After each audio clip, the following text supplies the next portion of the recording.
ফখরুল বলেছেন, বাংলাদেশে কেউ মন্ত্রী হওয়ার সঙ্গে সঙ্গে তার মানসিকতা বদলে যায়। চীন সফরে যাচ্ছে জামায়াতের উচ্চ পর্যায়ের প্রতিনিধি দল। অতীতে ক্ষমতাসীনরা মুক্তিযোদ্ধাদের হাতিয়ার হিসেবে ব্যবহার করেছে। আমিনুল হক বলেছেন, যাদের ইউনিয়ন পরিষদ সদস্য হওয়ার যোগ্যতাই নেই তারাই পিআর চায়। এতক্ষণ শুনছিলেন সংবাদ শিরোনাম, এবারে বিস্তারিত। বাংলাদেশে কেউ মন্ত্রী হওয়ার সঙ্গে সঙ্গে তার মানসিকতা বদলে যায় বলে মন্তব্য করেছেন বিএনপি মহাসচিব মির্জা ফখরুল ইসলাম আলমগীর। তিনি বলেন, আমাদের এখানে যেই মন্ত্রী হয়ে গেল সে সম্পূর্ণভাবে ভিন্ন জগতে চলে যায়। তার স্যালুট, তার বাঁশি, তার গাড়ির সামনে একটা গাড়ি, পেছনে আর একটা গাড়ি, এই যে মানসিকতাটা তৈরি হয়, এই মানসিকতা আমাদেরকে ধীরে ধীরে ওই ডিক্টেটরের দিকে নিয়ে যায়। এই মানসিকতা থেকে আমাদের বের হয়ে আসতে হবে। মঙ্গলবার রাজধানীর বাংলা একাডেমিতে সিভিল ডিসকোর্স ন্যাশনাল 2025-এর সমাপনী অনুষ্ঠানে মির্জা ফখরুল এসব কথা বলেন। ঢাকা কলেজ ডিবেটিং সোসাইটি এবং দ্য বাংলাদেশ ডায়ালগ যৌথভাবে এই অনুষ্ঠানের আয়োজন করে। মির্জা ফখরুল বলেন, সময় তো ভালো যাচ্ছে না, এখন অনেকেই অনেক কথা বলছেন, অনেকেই মন খারাপ করছেন। আমি সবসময় আশাবাদী মানুষ, বয়স আমার অনেক, তবে আমি সবসময় আশাবাদী মানুষ। আমি মনে করি এরপর ভালো সময় আসবে, আরও ভালো সময় আসবে। তিনি বলেন, জেনারেশন গ্যাপ অনেক বেশি, ওদের বুঝতে আমাদের সময় লাগে। আমার মনে হয় আমাদের বুঝতেও হয়তো ওদের সময় লাগে, যে কারণে এখন অনেক রাজনৈতিক সমস্যাও কিছু কিছু দেখা দিচ্ছে। এটিকে অন্তত একখানে আনা যেত, তাহলে বোধহয় অনেকগুলো সমস্যার সমাধান হতো। বিএনপির মহাসচিব বলেন, জেনজিদের সঙ্গে আমাদের পরিচয় খুব কম, পরিচয়টা বাড়ানো দরকার।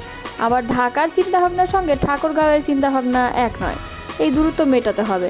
তা না হলে আমরা যে প্রজন্ম, যে শক্তি, যে আর্মি তৈরি করতে চাচ্ছি, যেই আর্মি আমাদের বাংলাদেশকে বদলে দিবে, সেই জায়গায় আমরা আসতে পারবো না। তরুণেরা দেশের জন্য ভবিষ্যৎ জোরালো ভূমিকা রাখবেন, এমন আশাবাদ রেখে মির্জা ফখরুল বলেন, আমাদের তরুণেরা আমাদের চেয়েও অনেক বেশি যোগ্য হয়ে উঠছে এবং তারা এদেশে ভবিষ্যতে আরও বেশি বড় ভূমিকা রাখতে সক্ষম হবে। তবে তর্ক আছে, বিতর্ক আছে, মতের অমিল আছে। আমরা লিবারেল ডেমোক্রেসিতে বিশ্বাস করি। আমরা বিশ্বাস করি আমার কথা বলার স্বাধীনতা থাকতে হবে, তোমারও কথা বলার স্বাধীনতা থাকতে হবে, এবং এটাই হচ্ছে উপযুক্ত গণতন্ত্র। বিতর্ক করার সময় মাননীয় শব্দ পরিহারের অনুরোধ জানিয়ে মির্জা ফখরুল বলেন, আমার একটা আপত্তি আছে, মাননীয় প্রধানমন্ত্রী, মাননীয় স্পিকার কথাটা কি আমরা বাদ দিতে পারি না? আমার কেন জানি মনে হয় এই মাননীয় কথাটা থেকেই কিন্তু সমস্ত অটোক্রেসির জন্ম হয়। টিভিডির পরিচালক সাইফ রুবায়ের সঞ্চালনায় অনুষ্ঠানে আরও বক্তব্য দেন ঢাকা কলেজের অধ্যক্ষ অধ্যাপক AK ইলিয়াস, ঢাকা বিশ্ববিদ্যালয়ের অধ্যাপক মোহাম্মদ নাজমুজ্জামান ভূঁইয়া, টিডিবির ব্যবস্থাপনা পরিচালক রুবায়েত মান্নান রাফি প্রমুখ। চীন সফরে যাচ্ছে বাংলাদেশ জামায়াতে ইসলামের শীর্ষ নেতাদের একটি প্রতিনিধি দল। 9 সদস্যের প্রতিনিধি দলের নেতৃত্ব দেবেন জামায়াতে ইসলামের আমির ডক্টর শফিকুর রহমান। উচ্চ পর্যায়ের প্রতিনিধি দল চীন সরকারের আমন্ত্রণে আগামী 11 থেকে 15 জুলাই চীন সফর করবে। বুধবার তথ্যটি নিশ্চিত করে জামায়াতে ইসলামের ভেরিফাইড ফেসবুক পেজে একটি পোস্ট করা হয়। এদিকে গতকাল মঙ্গলবার রাতে ঢাকাস্থ চায়না দূতাবাস চীন সফরের পূর্বে বাংলাদেশ জামায়াতে ইসলামের উচ্চ পর্যায়ের প্রতিনিধি দলের সম্মানে এক সংবর্ধনার আয়োজন করে। অনুষ্ঠানে উপস্থিত থেকে বক্তব্য দেন বাংলাদেশে নিযুক্ত চীন রাষ্ট্রদূত ইয়াও ওয়েন। আমিরে জামায়াত ডক্টর শফিকুর রহমানের নেতৃত্বে সংবর্ধনায় অংশগ্রহণ করেন নায়েবে আমির সাবেক MP doctor Syed Abdullah Mohammad Tahir, secretary general সাবেক MP অধ্যাপক মিয়া গোলাম পরোয়ার, সহকারী সেক্রেটারি জেনারেল মাওলানা ATM মাসুম, মাওলানা আব্দুল হালিম, মাওলানা মোহাম্মদ শাহজাহান ও অ্যাডভোকেট এহসানুল মাহবুব জুবায়ের, কেন্দ্রীয় নির্বাহী পরিষদ সদস্য সাইফুল আলম খান মিলন এবং মোবারক হোসাইন, সংগঠনের শিল্প ও বাণিজ্য বিভাগের সভাপতি শহীদুল ইসলাম ও সেক্রেটারি ডক্টর আনোয়ারুল আজিম, আমিরে জামায়াতের PS নজরুল ইসলাম, ওমর হাসিব শফিউল্লাহ ও নওশাদ আলী ফরহাদ প্রমুখ। অতীতে যারা রাষ্ট্র ক্ষমতায় ছিল তারা মুক্তিযোদ্ধাদের রাজনৈতিক স্বার্থে ব্যবহার করেছে বলে মন্তব্য করেছেন জামায়াতে ইসলামের কেন্দ্রীয় মজলিসে শুরা সদস্য আবু সবুর ফকির। মঙ্গলবার জামায়াতে ইসলামী ঢাকা মহানগরী দক্ষিণের উদ্যোগে বীর মুক্তিযোদ্ধাদের সঙ্গে মতবিনিময় সভায় তিনি এই বক্তব্য রাখেন। মতবিনিময় সভায় প্রধান অতিথির বক্তব্যে আব্দুস সবুর ফকির বলেন, মুক্তিযুদ্ধের সঠিক ইতিহাস নতুন প্রজন্মের সামনে তুলে ধরতে এবং গণতান্ত্রিক সমাজ বিনির্মাণে মুক্তিযোদ্ধাদের ঐক্যবদ্ধ ভূমিকা রাখা এখন সময়ের দাবি। তিনি আরও বলেন, 1971 সালে পূর্ব পাকিস্তান ও পশ্চিম পাকিস্তানের শোষণ বৈষম্যের বিরুদ্ধে স্বাধীনতার যে সংগ্রাম হয়েছিল তা ছিল এক মহত্তম মুক্তিযুদ্ধ। কিন্তু আজও জনগণ স্বাধীনতার প্রকৃত স্বাদ পায়নি, বরং পরাধীনতার শৃঙ্খলে জাতিকে বন্দী করে রাখা হয়েছিল। 2024 জুলাই আগস্টের গণ আন্দোলনের মধ্য দিয়ে জনগণ অবশেষে ফ্যাসিবাদী আওয়ামী লীগ সরকারকে ক্ষমতাচ্যুত করে। এখন জাতি নতুন স্বপ্নের বাংলাদেশ গড়তে চায়।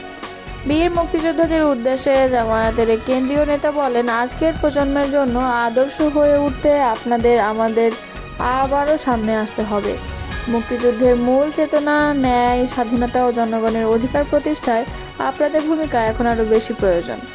আলোচনা সভায় আরও বক্তব্য দেন জাতীয় মুক্তিযোদ্ধা পরিষদের কেন্দ্রীয় সহসভাপতি বীর মুক্তিযোদ্ধা ফজলুল হক, বীর মুক্তিযোদ্ধা মোহাম্মদ শফিকুল ইসলাম, মোহাম্মদ হাফিজ বিন সিদ্দিকী, মোহাম্মদ আব্দুল হাকিম খান প্রমুখ।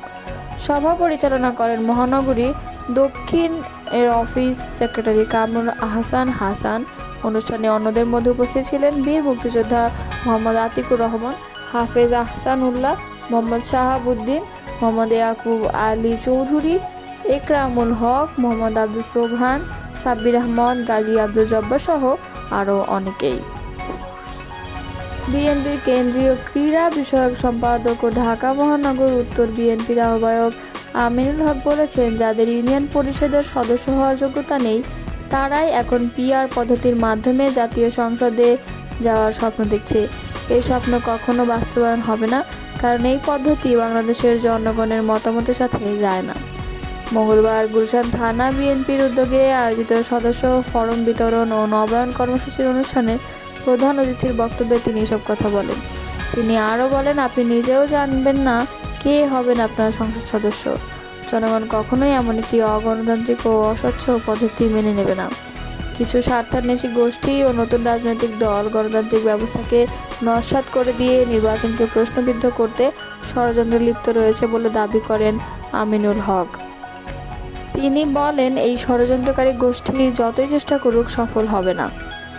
জনগণের সরকারই আগামী নির্বাচনের প্রতিষ্ঠিত হবে, ষড়যন্ত্রকারীদের বিচার হবে। উল্লেখ করে বিএনপির এই নেতা বলেন, যারা আজকের নির্বাচনকে পিছিয়ে দিতে চায় তারা সবার নজরে আছে। ফেব্রুয়ারির জাতীয় নির্বাচনের পর এসব ষড়যন্ত্রকারীদের আইনের আওতায় আনা হবে, কাউকে ছাড় দেওয়া হবে না। সবাইকে ঐক্যবদ্ধ থাকতে হবে দেশের গণতন্ত্র পুনঃপ্রতিষ্ঠা করার জন্য।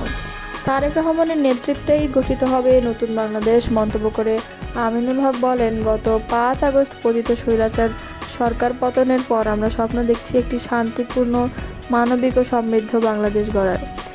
তারেক রহমানের নেতৃত্বে সেই স্বপ্ন বাস্তবায়ন হবেই।